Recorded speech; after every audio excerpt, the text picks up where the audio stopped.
दोन वस्तूची खरेदीची किंमत समान असून त्याच्या विक्री किमतीतील फरक 126 रुपये आहे. जर त्याच्या नफ्यातील फरक 18% असल्यास एका वस्तूची खरेदी किंमत किती?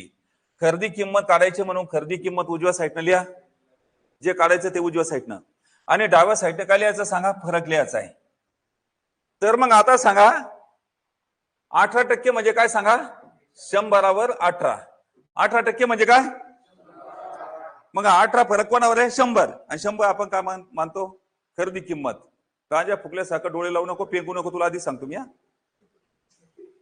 लक्ष दे इकडं. तर मग आता सांगा मूळच्या खरेदीवर 18% फरक आहे का नाही? तर मग आता किती फरक आहे सांगा? कशा प्रश्न तयार होईल? 126 या फरकावर किती? समजलं? 18% फरकावर 100 खरेदी मानतो आपण, तर 126 वर किती? याचं काय करायचं? तिरपा गुणाकार.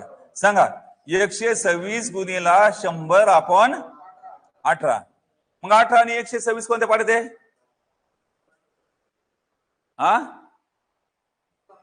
8 साती 56 ना. 18 1 18, 18 साती 126, 7 8 56, 4 5 7 1 7 5 12, म्हणजे 18 साती किती झाले? 126. मग 7 गुणिला किती? 100. 7 गुणिला 100 म्हणजे किती सांगा? 700. याचं उत्तर किती? सर्व चॅप्टर शिकण्यासाठी नवी दिशा अकॅडमी ॲप डाउनलोड करा. कोणताही कोर्स 30 रुपयामध्ये मिळवा.